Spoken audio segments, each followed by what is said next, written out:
करेगी British air force. रूस के खिलाफ हंगरी की भी बड़ी तैयारी, नेटो ने अपनी फौज को डिप्लॉय करेगा हंगरी के प्रधानमंत्री ने अपनी फौज को इजाजत दी।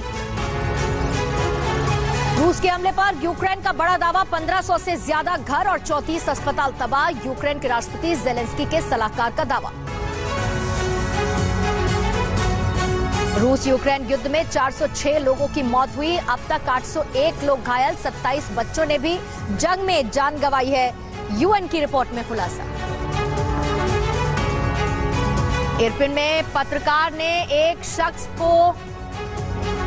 शख्स की जान बचाई, गोलीबारी के बीच अपने कंधे पर शख्स को उठाया।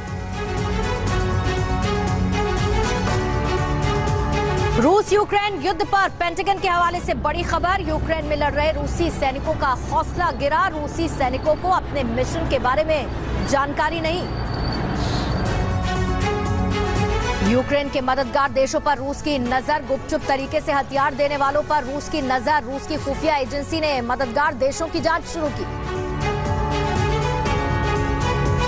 रूस यूक्रेन युद्ध को लेकर बड़ी खबर, फ्रांस, जर्मनी, चीन के बीच आज होगी बातचीत, यूरोप और चीन के रिश्तों को लेकर भी बातचीत संभव।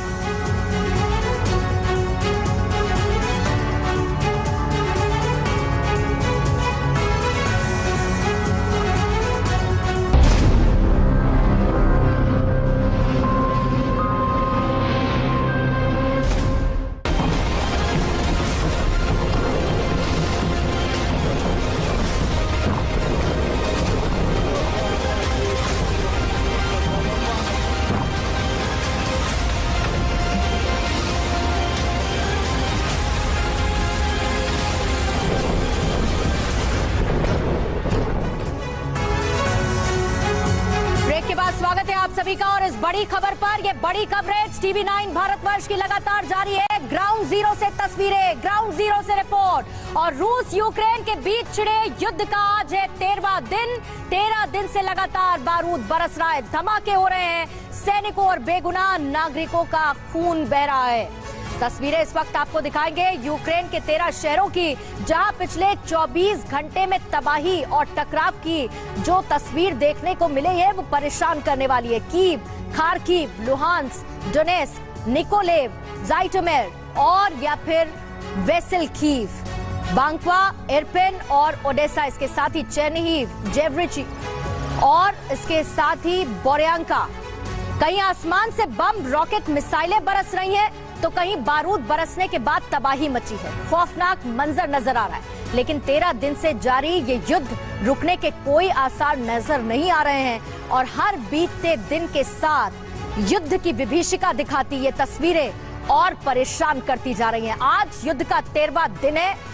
रशियन आर्मी की तरफ से लगातार इन्वेजन हो रहा है और यूक्रेन कर रहा है काउंटर अटैक, साथ ही अमेरिका, नेटो की अपनी तैयारी भी।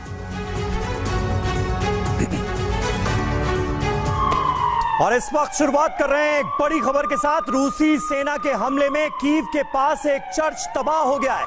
धमाके के बाद सेंट जॉर्ज चर्च में भीषण आग लग गई। सन 1873 में बना था ऐतिहासिक सेंट जॉर्ज चर्च और ये यूक्रेन की बड़ी राष्ट्रीय धरोहर माना जाता था। और इस वक्त यूक्रेन की इस राष्ट्रीय धरोहर पर कैसे हुआ है अटैक, कैसे ये सेंट जॉर्ज चर्च धू धू कर जलता हुआ नजर आ रहा है, ये देखिए आप। तस्वीरें आपके सामने हैं यूक्रेन की राजधानी कीव की। ये तस्वीरें बयां कर रही हैं कि इस वक्त यूक्रेन के तमाम शहरों का क्या हाल है, क्या आलम है। साल 1873 में बना एक बेहद पुराना चर्च किस तरह से धराशायी हो गया है, किस तरह से आग की लपटों से घिरा हुआ है, ये आप देख सकते हैं। और पुरानी तस्वीर भी आपके सामने है, कुछ दिनों पहले की तस्वीर और आज की तस्वीर आप देखिए। युद्ध की विभीषिका कैसे झेल रहा है यूक्रेन, ये जरा समझिए इन दो तस्वीरों से। यूक्रेन की राष्ट्रीय धरोहर को कैसे किया गया है तबाह, ये आपको इन तस्वीरों में साफ तौर पर नजर आएगा।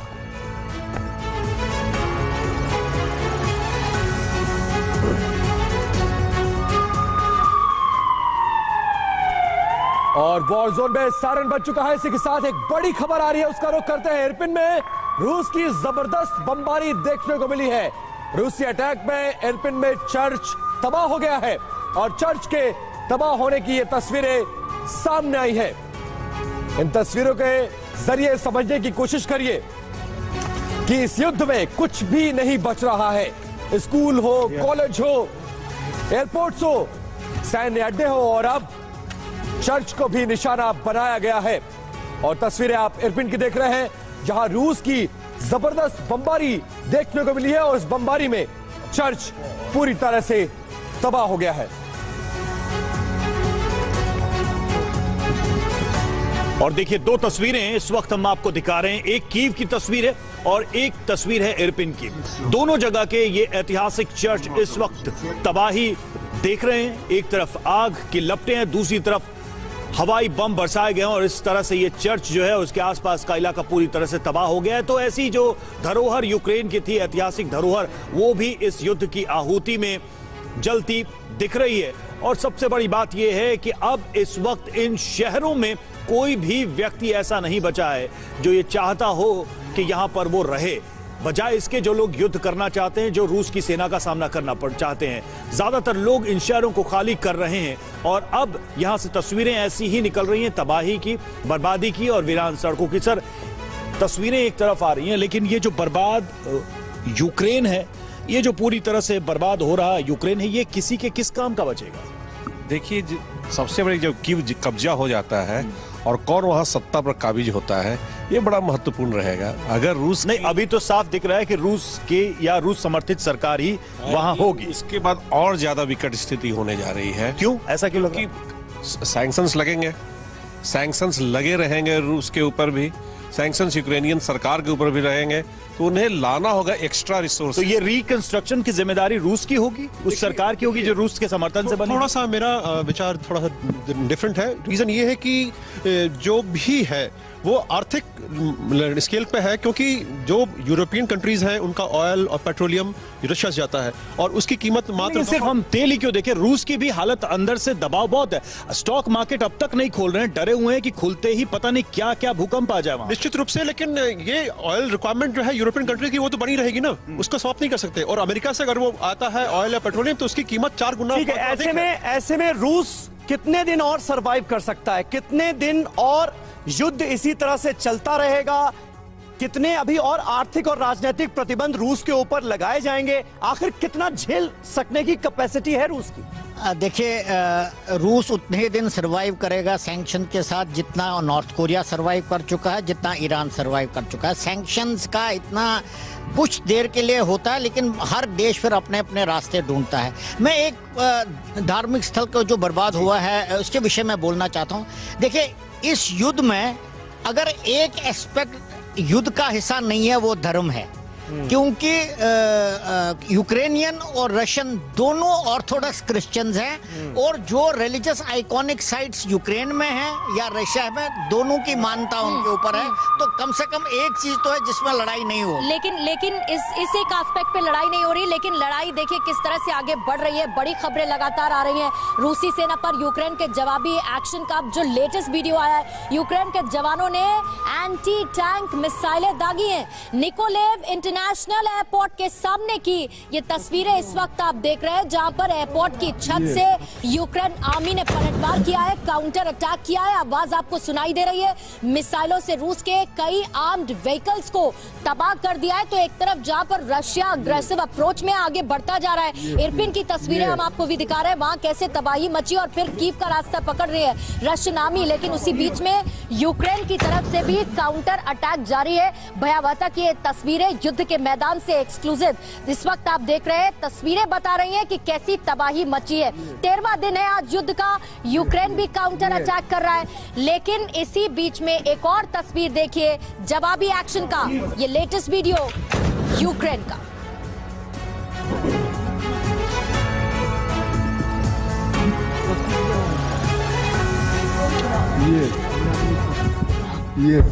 Yes.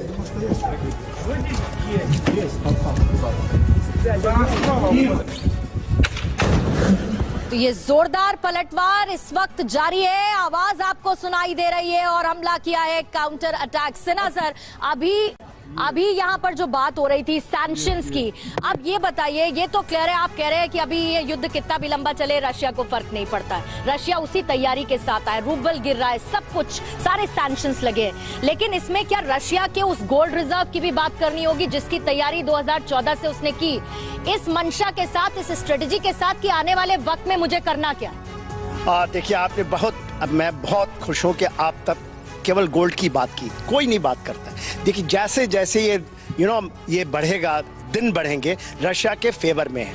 आज क्या है, $150 पे चला गया पर बैरल, $34 बिलियन का उसको नुकसान डेली हो रहा है। हाँ, आप झुटाते रहे कि उसको मर गया।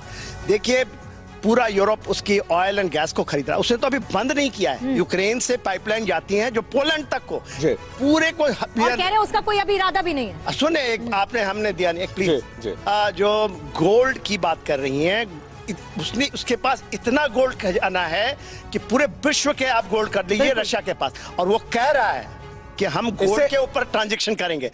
अभी तो आप देखिए, इंडिया पे सैंक्शन लगाया था 98 और इस बीच एक अहम खबर, रूस यूक्रेन युद्ध की सबसे दर्दनाक तस्वीर हम आपको दिखाने जा रहे हैं।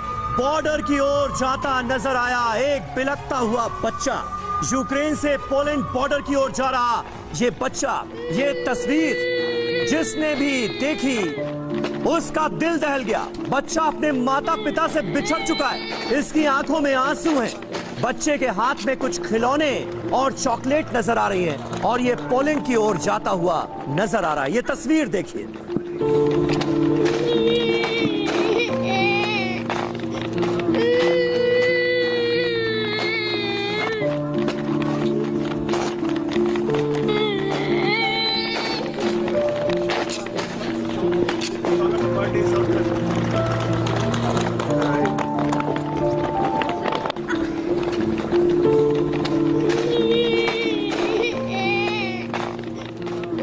तो तस्वीरें हम आपको दिखा रहे हैं। एक तरफ जो पहली तस्वीर आप देख रहे हैं, एक छोटा बच्चा जो कि अपने परिवार से अलग हो गया है और रोता बिलखता वो आगे पोलैंड की तरफ बढ़ रहा है। वहीं दूसरी तस्वीर जो हम आपको दिखा रहे हैं, ये उस बच्चे की है। कल ये तस्वीर आई थी, ये अपने माता पिता को छोड़कर अकेला ही सीमा पार करके, यूक्रेन की सीमा पार करके पोलैंड पहुंचा था। तो ऐसी त्रासदी की कहानियां निकल कर सामने आ रही हैं, और बार बार ये तस्वीरें यही अपील कर रही हैं कि युद्ध चाहे जो भी करे, नुकसान बच्चों को ही होता है, आने वाली पीढ़ियों को ही होता है। ये जो सो कॉल्ड कोलैटरल डैमेज जिसे कहते हैं, ये तस्वीरें निश्चित तौर पर हर किसी को परेशान कर रही है। लेकिन द्वितीय विश्व युद्ध के बाद सबसे बड़ा शरणार्थी संकट कैसे पैदा हो रहा है, उसकी जानकारी भी आपको दे देते हैं। दूसरे विश्व युद्ध के बाद सबसे तेजी से बढ़ने वाला संकट इस वक्त है, क्योंकि यूक्रेन से 12 दिन में, यानी कल तक का आंकड़ा है, 17 लाख से ज्यादा लोगों का पलायन अब तक हो चुका है। और यूरोप में सबसे तेजी के साथ बढ़ने वाली शरणार्थियों की संख्या भी है। देखिए, युद्ध के बीच 40 लाख लोग ऐसे हैं यूक्रेन से जो पलायन कर सकते हैं, जैसा अनुमान जताया जा रहा है। अभी लोग अपने रिश्तेदारों और दोस्तों के पास जा रहे हैं खुद को सेफ रखने के लिए। युद्ध और बढ़ता है तो लोग टेंट में रहने के लिए भी मजबूर होंगे, कैंप्स में जाएंगे। पलायन की रफ्तार 2015 के पलायन संकट से बहुत बड़ी हुई है।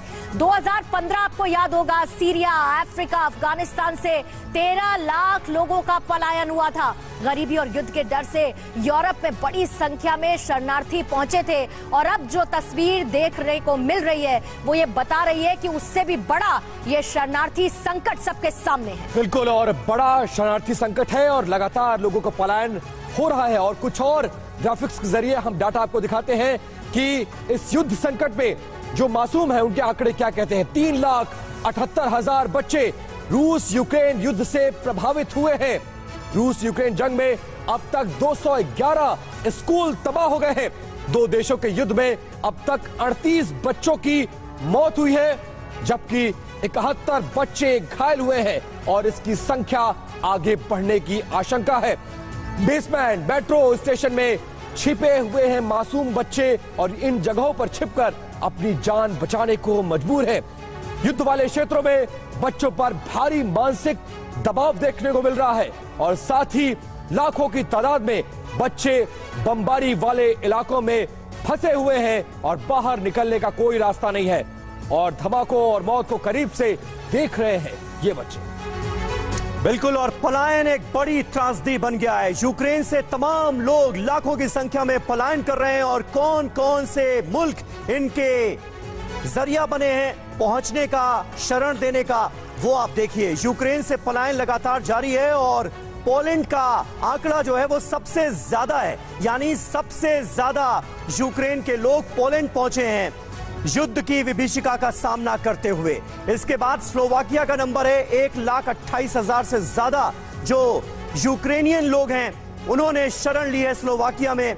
हंगरी में भी लगातार यह आंकड़ा बढ़ता नजर आ रहा है, 1,80,000 से ज्यादा लोग पहुंच गए हंगरी। वहीं रोमानिया में 78,977 लोग अब तक पहुंच चुके हैं। मोल्डोवा में भी यह सिलसिला लगातार जारी है, 82,000 से ज्यादा लोग पहुंचे। यूएनएचसीआर के जो आंकड़े हैं वो हम आपके सामने रख रहे हैं। इसके अलावा यूक्रेन से निकलकर रूस पहुंच गए हैं 53,300 लोग। ये आंकड़ा लगातार बढ़ता नजर आ रहा है। बेलारूस में भी 406 लोगों ने शरण ली है। यूरोप के अन्य देशों में 1,83,000 से ज्यादा लोग अब तक पहुंच चुके हैं। ऐसे में इन आंकड़ों को देखने के बाद सबसे पहला सवाल पांडे जी यही जहन में आता है कि युद्ध लगातार चल रहा है, मानवता कराह रही है, बच्चे जो हैं वो बेघर हो रहे हैं, अपने माँ बाप से बिछड़ रहे हैं, सिविलियन इलाकों को भी लगातार टारगेट किया जा रहा है। क्या कोई अंतर्राष्ट्रीय नियम कायदे ये होने से रोक नहीं सकते? देखिए, जो लोग ये वीडियो के सारे सोर्स नाटो कंट्रीज से ही हैं और जो वेस्टर्न मीडिया है वो दे रहा है। अगर इतने चिंतित हैं बच्चों के बारे में और रोगियों के बारे में, बड़े बूढ़ों के बारे में, तो क्यों नहीं यूक्रेन को सलाह देते कि युद्ध समाप्त कर दो, नाटो में मत शामिल हो। एक लाइन बोलने से ही सारा युद्ध समाप्त हो जाएगा। तो इसकी प्रतीक्षा क्यों कर रहे हैं? वो ये दिखा रहे हैं कि कितना मानवीय सीमाओं को लांघा गया है, लेकिन उनको रोकने के लिए क्या करना चाहिए वो नहीं। ये क्या वेस्टर्न कंट्रीज की कोशिश है रूस को विलेन के तौर पर पेश करने की, और इसी वजह से जो भरोसा रूस चाहता है वो नहीं दिया जा रहा है और सब कुछ किया जा रहा है? देखिए, इसमें कोई शक नहीं है कि पूरे विश्व के अंदर कोई ऐसी संस्था होनी चाहिए जिसकी बात सब लोग माने, और यूनाइटेड नेशन को बनाया इसलिए गया था। लेकिन आपने खुद ही देखा 1947 जब पाकिस्तान ने हमारे ऊपर युद्ध थोपा कश्मीर में, तब से लेकर अभी तक यूनाइटेड नेशंस एक कठपुतली बन चुका है, खासकर यूनाइटेड नेशन सिक्योरिटी काउंसिल। तस्वीरें समीर, तो ये वो हो ही तस्वीरें नहीं सकता और जब तक भी आप उसको सवाल ताकत खड़े नहीं करती देंगे। हैं। समीर, इन तस्वीरों पर ही जाएं तो ये तस्वीरों के जरिए एक मैसेज देने की कोशिश है कि यूक्रेन बेचारा है, यूक्रेन छोटा देश है, छोटा देश समझकर रशिया उस पर हमला कर रहा है और ये पोस्टरिंग बनाने की कोशिश है और लगातार इस तरह की तस्वीरें आ रही हैं। ग्राउंड रियलिटी क्या है? क्या वाकई में सर यूक्रेन एक बेचारा देश है और ताकतवर देश होने का फायदा रशिया उठाना चाह रहा है? युद्ध में नुकसान सिविलियन हर जगह होता है, लेकिन मेरे कुछ सवाल हैं।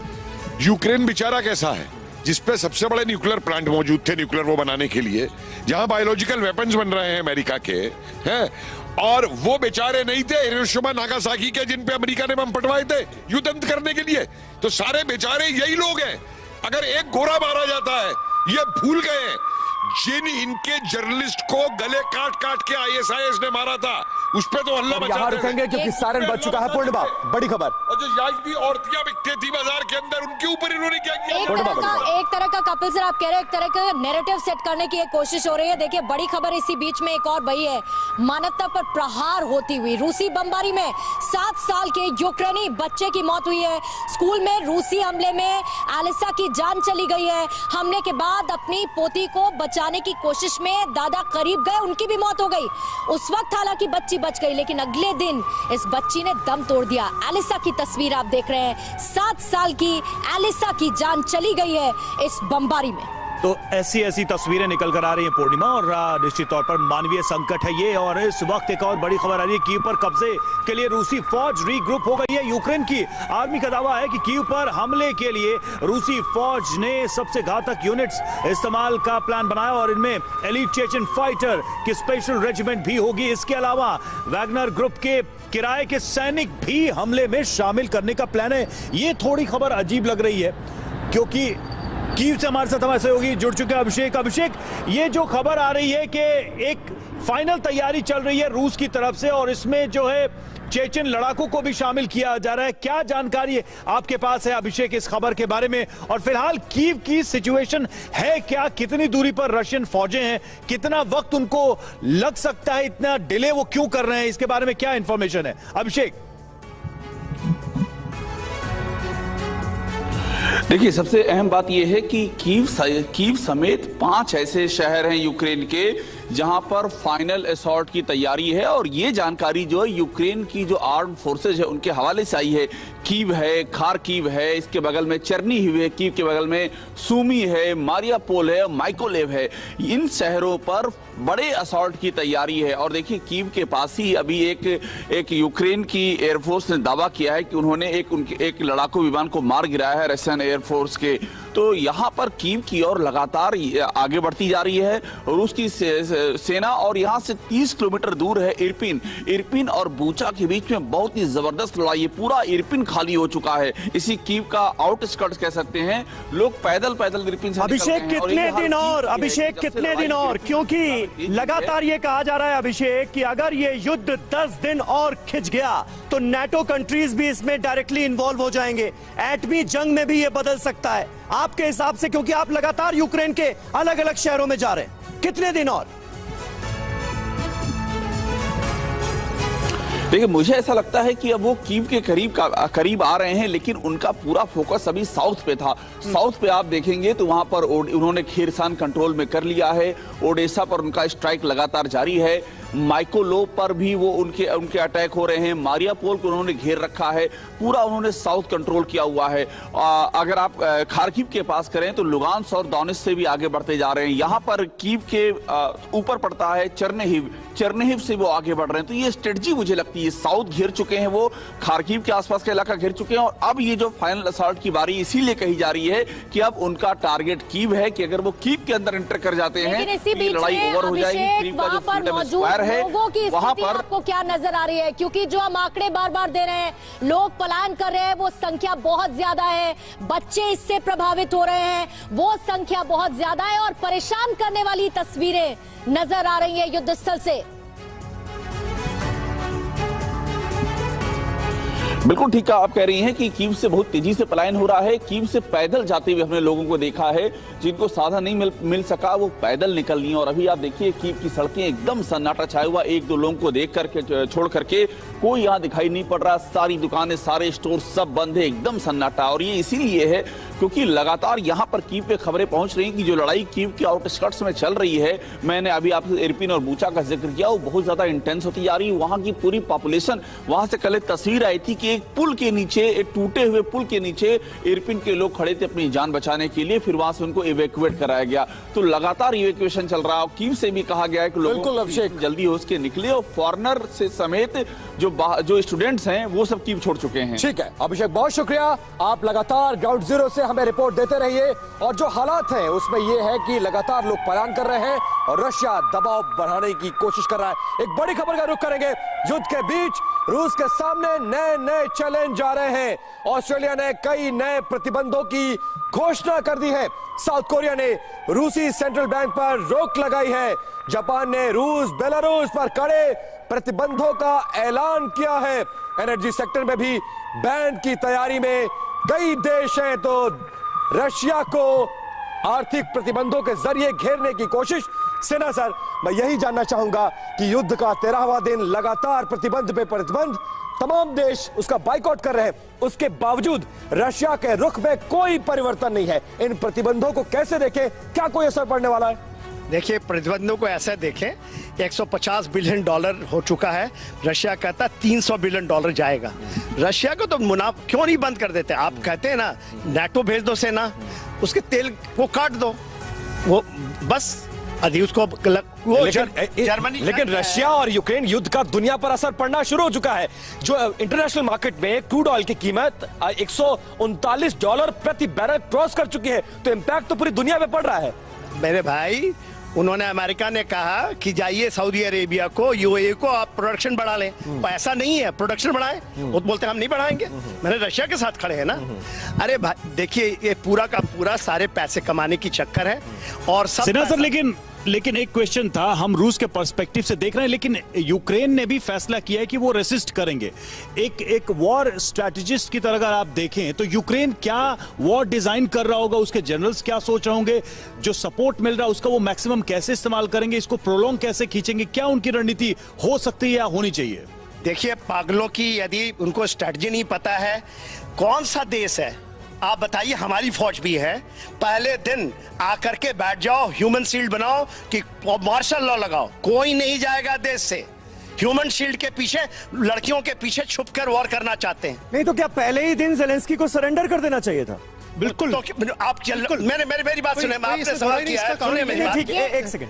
कारण ये है कि ऐसे लड़ाई लड़ी जाती है, एक सेकंड। फॉरवर्ड पोस्ट में लड़ी जाती है लड़ाई। जब इतनी रणनीतिक परिवर्तन हो रहा है, दोनों देशों में तनातनी चल रही है और कई वर्षों से चल रही है, ऐसा नहीं कि वो आज ही चल रही सायरन है। बज रहा है। समीर, एक बड़ी खबर इस वक्त ले रहे हैं, उसके बाद इस रिएक्शन को कंटिन्यू रखेंगे। ब्रिटेन के लड़ाकू हेलीकॉप्टर लिथुआनिया पहुंच चुके हैं और ब्रिटेन के अपाचे और चिनूक हेलीकॉप्टर लिथुआनिया पहुंचे। लिथुआनिया में वॉर एक्सरसाइज करेगी ब्रिटिश एयरफोर्स। सैन्य क्षमता का प्रदर्शन भी ब्रिटेन की सेना यहां पर करने वाली है। लेकिन क्या सर, ये प्रदर्शन की तस्वीरें देखते रहिए, लेकिन इसी बीच में जरा इन तस्वीरों का थोड़ा एनालिसिस भी कीजिए कि बस ऐसे ही प्रदर्शन चलता रहेगा। एक सिंपल सी हिंदी की कहावत है, जंगल में मोर नाचा किसने। थोड़ी बाद 4 तस्वीरें आ रही हैं, उन 4 तस्वीरों को दिखाते हैं और उनको एक्सप्लेन करते हैं। उसके बाद अपने गेस्ट के पास जाएंगे। एक तरफ देखिए अमेरिका, दूसरी तरफ ब्रिटेन, तीसरी तरफ जर्मनी और चौथी तरफ रोमानिया, चारों तरफ से घेरने की कोशिश।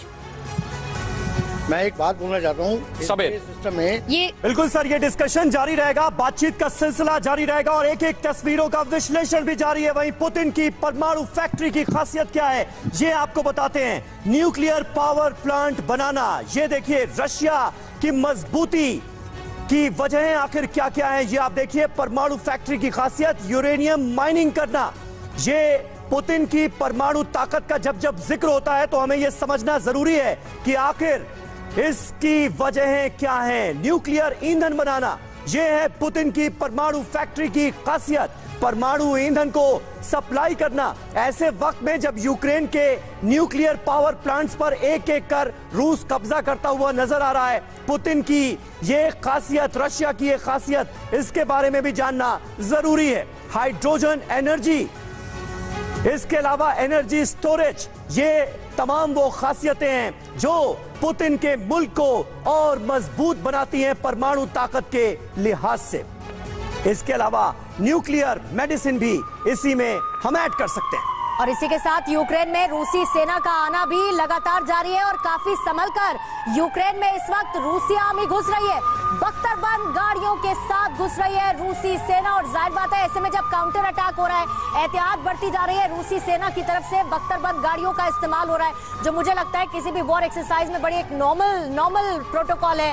बख्तरबंद गाड़ियों का इस्तेमाल करते हुए रूसी सेना आगे बढ़ती हुई नजर आ रही है, इलाकों में घुसती जा रही है। रशियन नामी इन्वेजन हो रहा है और हथियारों से लैस पहुंच रही है रशियन आर्मी यूक्रेन के अलग अलग इलाकों में। सर, पहले की बात तो आप कंटिन्यू कीजिएगा ही, लेकिन इतना तो तय है कीव के बहुत नजदीक है और चारों तरफ से, जैसे कि अभिषेक अभी बता रहे थे, हर तरफ से घेरने की कोशिश है रशिया की, यूक्रेन को एकदम तोड़ दे। एब्सोल्युटली, ये एक वॉर स्ट्रेटेजी है, एनसर्कलिंग।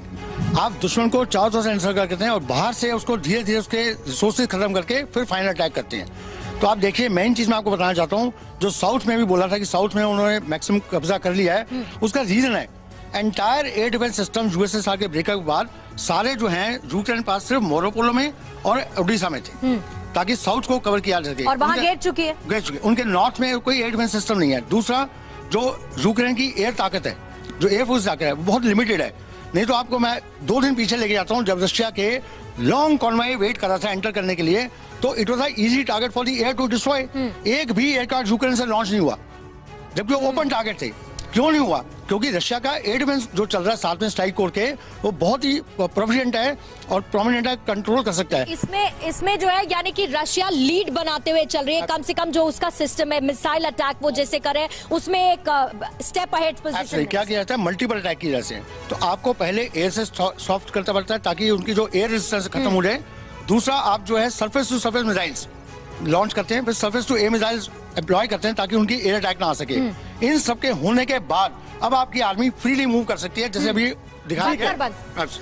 बख्तरबंद गाड़ियों के साथ अब चल रही है। ठीक है, अगर इसी स्ट्रैटेजी पर रशिया चलता रहा तो इस युद्ध में अभी और कितने दिन लगेंगे, ये युद्ध कितना लंबा खिंचेगा, ये है बड़ा सवाल। इस बीच एक अहम खबर, कच्चे तेल की कीमत पर रूस के डेप्यूटी पीएम का बड़ा बयान सामने आया है। रूस के क्रूड ऑयल पर बैन लगा तो कीमतें और बढ़ेंगी, ये आशंका जाहिर की है उन्होंने, और एक तरह की चेतावनी भी है इसमें। $300 प्रति बैरल तक जाएगी कच्चे तेल की कीमत।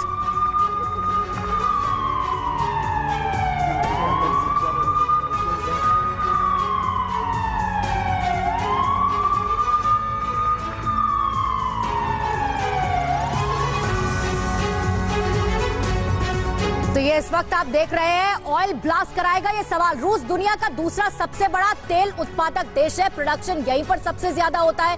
रोज ग्लोबल डिमांड का 10% कच्चा तेल प्रोड्यूस करता है रशिया। रूस रोज 1 करोड़ से ज्यादा बैरल कच्चा तेल प्रोड्यूस करता है ताकि बाकी देशों की जरूरत पूरी हो सके, और रूस 50% कच्चा तेल एक्सपोर्ट कर देता है। जाहिर बात है बाकी देशों की जरूरत पूरा होते हुए एक्सपोर्ट का 50% हिस्सा केवल यूरोप को, यानी यूरोप की डिपेंडेंसी कितनी ज्यादा है रशिया पर, यह समझ में आ रहा है इन आंकड़ों से। बिल्कुल, और ऐसे वक्त में जब रशिया की तरफ से लगातार ये कहा जा रहा है कि अगर यही हालात रहे तो कच्चे तेल की कीमतें बढ़ना और ज्यादा तय है, यानी $300 प्रति बैरल तक ये कीमतें पहुंच सकती हैं। $1 बढ़ने पर 55 पैसे महंगा होता है पेट्रोल, यानी पेट्रोल के दाम कितने बढ़ेंगे? 27 रुपए 40 पैसे प्रति लीटर तक का इसमें इजाफा हो सकता है। और आप देखिए लगातार क्रूड ऑयल की, ब्रेंट क्रूड ऑयल की कीमतें लगातार बढ़ती हुई नजर आ रही हैं, यानी इसका पूरी दुनिया पर असर पड़ना आने वाले वक्त में तय है। अब देखिए ये 7 मार्च के आंकड़े आप देख रहे हैं। 7 मार्च को जो 127.54 डॉलर प्रति बैरल संख्या थी, और आगे जो आशंका बनी हुई है $300 प्रति बैरल, ये क्रूड ऑयल का आंकड़ा आप देख रहे हैं कितना महंगा हो सकता है। पेट्रोल का आप देखिए, पेट्रोल का नंबर 7 मार्च को 95 रुपए 41 पैसे प्रति लीटर का है, और $1 बढ़ने पर 55 पैसे महंगा होता है। तो कितना महंगा हो सकता है? 94 रुपए 85 पैसे ये असर पड़ेगा, 94 रुपए 85 पैसे।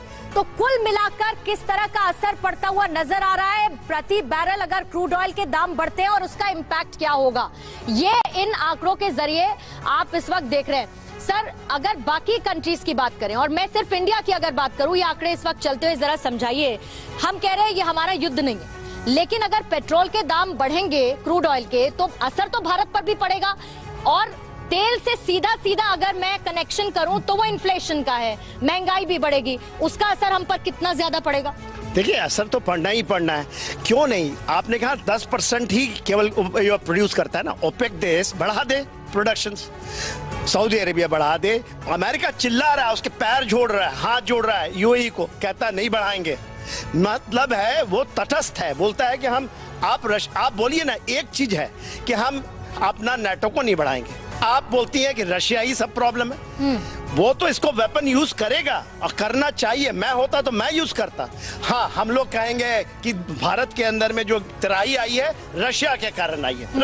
यानी रशिया में जो रशिया यूक्रेन पर जो वार किया है उसका असर पूरी दुनिया पर दिखेगा। सर, ऑप्शन क्या है अगर ये वॉर आगे बढ़ता है, और जिस तरह के आंकड़े आ रहे हैं कि भारत में 94 रुपए पेट्रोल महंगा हो सकता है, यानी 200 रुपए लीटर के आसपास बिकेगा, भारत जैसे देशों के पास विकल्प क्या बचता है और दुनिया किस तरफ बढ़ रही है? देखिए, मैं एक चीज आपको समझा दूं।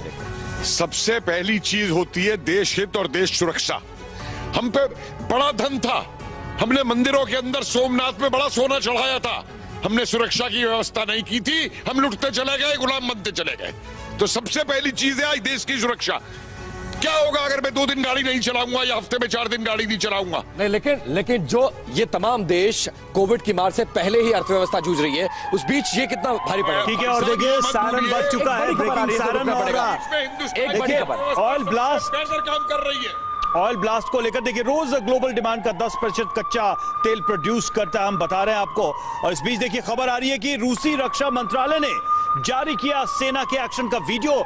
मिशन यूक्रेन के दौरान K-52 हेलीकॉप्टर और एंटी एयरक्राफ्ट गन के अटैक को दिखाया गया। रूसी सेना ने लिखा, हम दिन और रात हर वक्त हर मौसम में एक्शन के लिए तैयार हैं। तो रूस की तरफ से भी, अब रूस के रक्षा मंत्रालय की तरफ से भी ऐसे वीडियोस जारी किए जा रहे हैं, और इस तरह से एक तरीके से काउंटर जवाब देने की कोशिश की। जो बात यहां हो रही है कि जो वेस्टर्न मीडिया की तरफ से सब कुछ आ रहा है, अब रूस की तरफ से भी ये वीडियो जारी करके दिखाया जा रहा है कि हम कितने तैयार। देखिए, बहुत ही आवश्यक कदम था। ये हाइब्रिड वॉरफेयर का फेज है, इसमें आपको एक लड़ाई इंफॉर्मेशन वॉरफेयर में भी लड़नी पड़ती है, सूचनाओं के माध्यम से, और आपको अपनी सूचना देनी है।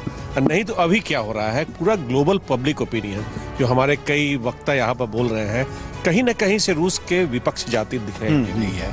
तो मुझे लगता है पुतिन ने उसको नोटिस किया है। पुतिन ने नोटिस किया, उन्हें दिखाना है। हो सकता है सच कहीं और हो, न इधर हो न उधर हो, कहीं और ठीक हो। है, लेकिन लेकिन सबसे बड़ा सवाल है कि युद्ध जैसे जैसे आगे बढ़ रहा है, खून बहता जा रहा है और इसमें मासूम लोगों का भी खून है, उनका जो युद्ध नहीं चाहते थे। महायुद्ध से जुड़ी तमाम खबरें, तमाम तस्वीरें TV9 भारतवर्ष आप तक पहुंचाता रहेगा, क्योंकि वॉर कवरेज में नंबर 1 है TV9 भारतवर्ष। एक छोटा सा ब्रेक लेंगे, जल्द हाजिर होंगे।